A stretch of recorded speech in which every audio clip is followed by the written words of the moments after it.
Sospechosas ganancias sin gran esfuerzo ha llevado nuevamente a miles de chilenos a invertir grandes sumas de dinero en distintos emprendimientos que han resultado ser un engaño. En esta pasada estamos hablando de una empresa que se llama AC Inversions y cuyo monto acreditado del fraude ha subido a 32.000 millones de pesos y las denuncias llegan ya a 1.140. Estamos con el asesor de finanzas personales, Andrés Rillón, que nos va a ayudar a entender de qué se trata todo esto y sobre todo a prevenir, a intentar no caer en estafas y en negocios como este. ¿Cómo estás, Andrés? Bienvenido, Bien, buen día. Muchas gracias. Andrés, partamos por decir, yo sé que se ha hablado harto del tema, pero después simplificamos y generalizamos y terminamos todos hablando de estafas de tipo piramidal y hay mucha gente que no tiene idea de qué se trata una estafa de tipo piramidal. Bueno, primero que nada, el conocimiento que yo tengo es que son personas muy carismáticas, que tienen un poder de convencimiento. Entiendo que este señor de 37 años, que es bastante Patricio Santos, es bastante meritorio ese imán, ¿no es cierto? Eso que cautiva y hace que estuvo 10 años en Francia, con un acento medio francés, y de una seguridad en sí mismo poderosa, inventa un sistema que es archiconocido, que de alguna manera los que entran primero son financiados por los que van entrando, no hay ni una inversión y van con las platas que van captando, van pagando los intereses de los primeros. Hasta que una corrida, en este caso hablan de unos militares o lo que sea, una cantidad importante de personas se va, quedan sin fondo y se acabó, porque no hay inversión, no hay ninguna rentabilidad real. Y tienen una especie de magnetismo, yo creo, que da resultado con la gente que está desesperanzada, la gente que de alguna manera quiere hacer dinero fácil, rápido. Ahora, quedémonos ahí un poco porque las estafas financieras han dado la vuelta al mundo y desde tiempos inmemoriales. O sea, no estamos descubriendo la pólvora con esto. Sin ir más lejos está Bernard Madoff hace un par de años, que fue una estafa hasta con bancos en Estados Unidos. Exactamente. Pero las estafas financieras, las estafas de este tipo son bien transversales, o sea, cualquiera de nosotros podría ser víctima de esto, porque por un lado están quienes buscan a personas con muchos recursos o a instituciones como los bancos, y por otro a personas que son muy vulnerables económicamente, pero lo hablábamos antes, tienen ellos un factor común. Y ese factor común es la ambición, ¿no? Parece ser. Sí. Yo, fíjate que de todos modos, todos tenemos una cuota de ambición, en mayor o menor medida. Y el tomar acciones respecto a tu ambición o a tus anhelos, en la instancia previa de tomar una acción o no, el meditar sobre si te conviene, hace la gran diferencia muchas veces. Porque de alguna manera todos queremos que la vida sea más fácil, todos queremos que algún día nos ganemos el loto. Por supuesto. ¿No es cierto? Que podamos realizar nuestros sueños. Pero en el momento de firmar, de tomar una decisión, está la diferencia. El que se deja llevar por el tobogán, oye, porque tengo un amigo que le ha ido perfecto y lleva 6 años o 3 años recibiendo esto, yo ni lo pienso. Es un factor colaborante para no pensar, no meditar. Pero si en un minuto determinado tú te das cuenta y te explican, tú no te debieras meter. Nadie te puede ofrecer un 7% de rentabilidad. Pero quémonos ahí, porque esto funciona, lo de la estafa piramidal tiene ese tipo de funcionamiento, que es que yo tengo familiares que llevan 3 años en el negocio y efectivamente han recibido plata por su inversión. Entonces yo no tengo por qué no creer que si a él le ha ido bien, a mí me va a ir mal.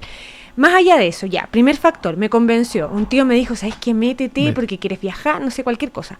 Me meto. ¿Creo solo en eso? No. ¿En qué más me tengo que fijar al momento de meterme? Primero que nada, tener una claridad meridiana en qué invierten la plata. Porque hablaban de un ocultismo. No, todas las inversiones las veía este señor y no le decía a nadie en qué. Entonces, es difícil garantizar un 7% de rentabilidad y tú no sabes en qué invierte. No existe en el mercado un bono de eso. Si tú te dedicas a traficar cocaína o financiar, seguramente va a tener una rentabilidad incluso mayor, pero tú tienes que saber que estás financiando la cocaína. Pero ninguna rentabilidad fija, ni siquiera en un negocio ilegal. Ninguna rentabilidad fija, menos garantizada. Hay fondos que efectivamente pueden rentar un 20, 30, hasta un 100% en el año. Y ojo que siempre dicen las rentabilidades anteriores no son garantía que en el futuro puedan existir las mismas. Es decir, todo el mundo financiero vive la variabilidad que se llama. Hay años buenos, hay años malos, hay meses buenos, hay meses malos. Por lo tanto, ya lo primero que tiene que desconfiar uno es que le garanticen una rentabilidad. O le están robando a alguien o están haciendo algo ilícito. Eso es lo primero. Yeah. No te pueden garantizar una rentabilidad. A no ser de que sea como en el banco, que te garantizan un 0,3 mensual, que significan al final un 4% anual, en el mejor de los casos. O sea, que es absolutamente menor. Es menor y que está dentro de lo establecido, que de alguna manera son como la banca institucionalizada, que está muy bien regulada, tiene esos estándares de crecimiento de tu dinero. Pero si yo te ofrezco lo que te vas a ganar en un año, en prácticamente un mes, yo creo que hay algo raro. Ya, ¿y qué más tiene que contener o no un contrato que yo suscribo de este tipo? Con respecto, por ejemplo, al retiro de mi dinero, con respecto a los depósitos. ¿Qué cosas tengo que sopesar de muy buena manera? Claro, de partida, muchas de las empresas en que uno invierte, uno lo hace por confiabilidad. En el caso personal mío, me tocó recibir una cantidad de dinero y yo, por un estudio y por asesores, decidí a una determinada institución financiera que lleva muchos años en el mercado y me dio confiabilidad. Nunca la vida está comprada, no tenemos el 100%, en esto hay un riesgo siempre. O sea, cuando uno invierte, eso hay un riesgo, pero el riesgo se puede acotar, disminuir, si uno elige una entidad financiera que tenga prestigio en el mercado, que sabe quiénes son los dueños, saben a qué se dedica el negocio. Oye, ellos invierten en Estados Unidos, tienen una cartera que tiene una composición, bonos del Estado americano, bonos, acciones europeas, acciones chilenas, y uno ve el componente de su inversión. Y eso es transparente. Uno puede ir a ver las carteras que ellos tienen implementadas para la Pero para ahora hay un tema ahí, porque aunque la superintendencia ha dicho que no les corresponde directamente la fiscalización, van a iniciar una investigación, pero esta empresa funciona legalmente, tiene un giro legal. Entonces yo, inexperta, voy a invertir, probablemente me basta con saber que tiene un giro legal y estamos. Por supuesto, lo que pasa es que estos contratos en el fondo eran como préstamos, eran como pagarés, no eran inversiones, y ellos nunca invirtieron nada. Entonces la letra chica, uno el entusiasmo llega y firma, pero no hay ninguna cosa ilegal, porque yo te estoy pidiendo plata, un préstamo, y te voy pagando intereses. Por lo tanto, no debiera haber problema. Lo que pasa es que ¿qué hacen con esa plata? O cómo te garantizan la rentabilidad es donde viene el problema, porque se la están robando a las personas que van entrando de último momento. Ya, lo que decías tú, en esta situación de AC Inversions, lo que hubo fue que un grupo de personas se salió, decide retirar su plata y deja como... no hay recursos para poder seguir pagando los intereses. A los que van entrando y a los intereses. Esas personas que se salieron, probablemente atendieron algún primer síntoma. Supuesto. ¿Cuál es el primer síntoma al que yo le tengo que poner ojo de inmediato? Yo creo que el primer síntoma es darse cuenta que honestamente no hay ninguna inversión, que tú no puedes poner tu plata en una persona que él ve lo que hace y que misteriosamente te da tu rentabilidad, porque eso no es, eso es en una novela, pero no en la vida real. Si yo te digo a ti, pásame tu plata y yo te doy el interés, pero no te digo en qué, y yo puedo estar haciendo trata de blanca o puedo estar vendiendo cocaína, yo no voy a querer prestarte mi plata, aunque sea el interés que tú me des. Claro. Porque aquí también hay que ver cuáles son los sentidos valóricos que uno tiene, pues. Si realmente yo te ofrezco plata a un interés, pero yo estoy con esa plata extorsionando o robando a otro, yo no te voy a pasar la plata. Claro, yo no sé aquí si la plata que ellos tenían era legal, lo que decías tú, si estaban en un negocio como la droga, por ejemplo. ¿No es cierto? Por lo tanto, el desconocer, yo creo que a ellos les tienen que haber advertido, oye, estas rentabilidades no pueden darse, tiene que haber venido un asesor extranjero o una asesor externo, y que le haya dicho, oye, mira, esta cuestión no tiene sustentación, esto no es un negocio cualquiera, porque fíjate que muchas veces uno ve en los negocios, yo estuve mucho tiempo en el área privada, haciendo empresas. Las rentabilidades de las empresas de repente son 8, 9, 10% anual y es maravilloso. Una rentabilidad de esa es maravillosa. Fíjate que con eso tú doblas tu plata en 10 años. Tú logras recuperar tu plata. Pero es tan maravillosa como extraordinaria, como un poco difícil, como inverosímil, ¿no? Por supuesto, pero no en un año recuperar tu plata. No hay negocios honrados que te den eso hoy día. No existen. Entonces, la primera duda. Segundo, que si uno y solo una persona ve las inversiones y ese te garantiza el 6%, no lo puedo creer. Muéstrame cuál es a dónde encontraste este negocio maravilloso para poder entenderlo. Ahora, hay un procedimiento judicial que va a partir hoy con la formalización de Santos, de Rodolfo Dubois, de Camilo Cruz, y claro, ahora todos están diciendo que lo manejaba Patricio Santos.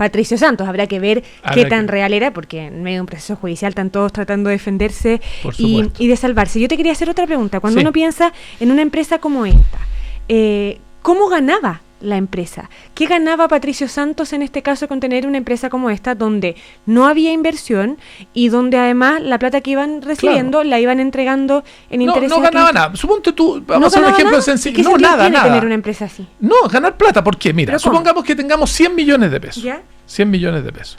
Y tú tienes que pagar mensualmente 7. ¿Ya? Te quedan 93. Y al final del año, si tú pagas todos los meses, vas a pagar 70. Te quedan 30 de todos modos para ti, para pagártelo, para gastártelo. Todavía no has sacado esa plata. Pero como paralelamente están entrando otros 200, 300 millones más, tú te vas a quedar siempre con el 93% de todos los otros 300. Entonces se va sumando una cantidad de plata enorme. Que indudablemente, aunque tú no hagas nada, la tengas en la cuenta corriente, tú vas a tener ese remanente porque todos los meses iban entrando millones y millones de pesos. Ya, pero no es dable pensar que ellos también eran como, no sé, que jugaban con nuestro fondo, digamos que ellos sí invertían y manejaban la plata de la gente. No, sí, parece que está probado que no hicieron ni una que ellos inversión. Sí compraban acciones en una empresa y ganaban por eso. Al parecer que está probado que no hicieron ni una inversión. Ya. Porque ahí tienen que entrar a justificar, tienen que hacer los fondos. Entonces, aquí lo que efectivamente pasó, y de hecho un experto en televisión hoy día lo decía, que está probado que no hacían ni una inversión. Perfecto. O sea, robaban la plata de los demás. O sea, se quedaban con lo que no iban pagándole. Exactamente. Y como yo me comprometí en una fracción de un 5 a un 7%, me queda un 93% o un 95% de tu plata para yo hacer lo que quiera con ella, ¿cachai? Ya, lo hablábamos antes también, volvamos un poco a esto como de la ambición, una ambición que nadie puede juzgar ahora a los que están metidos ahí, porque estos tipos son hábiles además, uno dice, pero ¿cómo creyeron? Es como las veces que uno cae el cuento del tío y también dice, oye, pero ¿cómo? Pero pasa algo puntual con la sociedad chilena o pasa en todos lados que tiene que ver con la ambición pero también con nuestra autoestima. Exactamente, mira, yo antes de entrar te quería contar, yo estoy en un plan, yo hace 5 años dejé de trabajar y me dedico a dar charlas motivacionales y básicamente está enfocado a que la gente no se endeude, a que aprendamos a querernos, porque una persona que se quiere, que obviamente cuesta la vida, cuesta hacerse de su dinero, cuesta hacer una familia, cuesta, la empresa hacer una familia es realmente increíblemente costosa, a todos nos cuesta educar a los hijos, alimentarlos, tener nuestra casa propia. Y eso ha ido de alguna manera socavando la autoestima a la gente, porque los recursos no les alcanza, la vida se ha puesto cara. Entonces, de alguna manera tenemos el alma dañada. Y una persona que está con la autoestima baja es muy fácil de ser manipulado. Yo lo puedo inventar cosas porque de alguna manera desde chico nos contaron cuentos de hadas que yo me iba a encontrar con una lámpara, le iba a frotar. Ahora, cualquiera te podría responder, yo con la autoestima no vivo, digamos. O sea, necesito plata y objetivamente no la tengo y no me da. Por supuesto, pero si uno hace un análisis, por ejemplo, tú tienes un compañero de viaje, una pareja, y tú tienes que tener un presupuesto mensual. Sí. Del 99% de las personas que yo converso no tienen un presupuesto mensual. Gastan en la medida en que la televisión y todos los medios le inducen a comprar cosas que a veces no necesitan con plata que no tienen para impresionar a personas que no conocen. Y eso es el daño más flagrante que uno puede hacer. Y en el caso que pasa que yo... Que son algunos de los casos que hemos visto a propósito de hacer inversión, hemos visto otros de gente que ha pedido crédito para invertir en esta empresa. Tú dijiste que era un amplio espectro. Que era de todo exactamente, pero hay otros que recibieron cierta platita, no sé, o ahorraron porque tenían que operarse en una alguna señora fecha. Salía. Exactamente, eran 3 millones de pesos, una señora que jubiló y se tenía que operar. Si yo llegara a tener esos 3 millones de pesos por cualquier motivo y me llegara de extra, ¿qué es lo mejor que yo puedo hacer con esa plata? Para hacerla rendir, para que me sirva y para que se convierta en un poco más de 3 millones. Claro, yo personalmente siento que hoy día los bancos están dando intereses muy bajos. Es prácticamente tener la plata bajo el colchón. Lo único que no te la pueden robar, digamos, en tu casa, que es problemático. Yo lo que recomiendo primero es tratar de juntar un poquito más y a mí me gusta personalmente, yo creo en el país compraría acciones, pero a largo plazo. Porque cuando uno cree en el país, cree en las empresas de este país, tiene que pensar que al país le va a ir bien. Las AFP invierten... Ahora es un momento complicado para la economía. Por supuesto, que puede ser bueno para comprar acciones, porque ¿cuándo es bueno comprar acciones? Cuando el momento está bajo.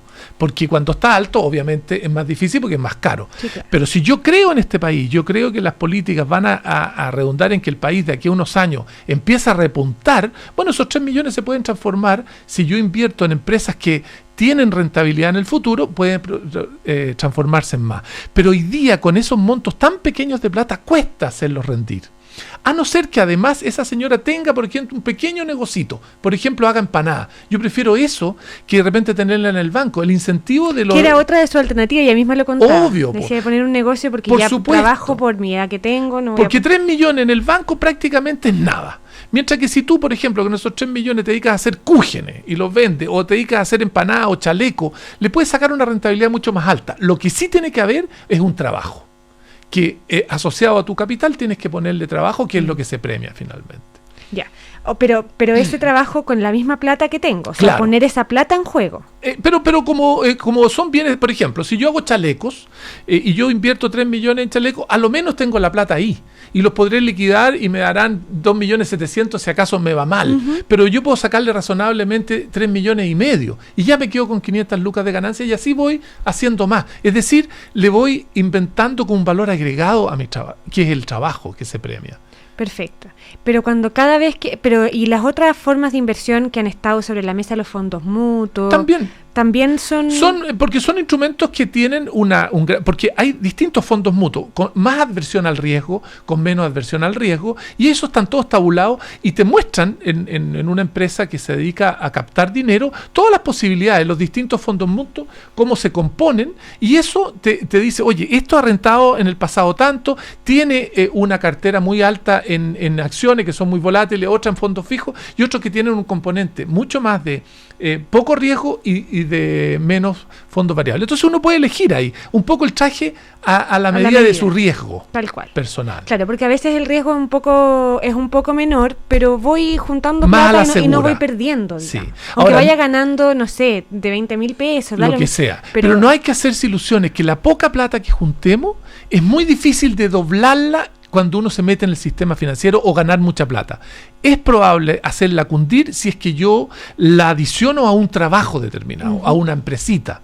Pero tratar de hacer mucha plata con el sistema financiero es muy difícil.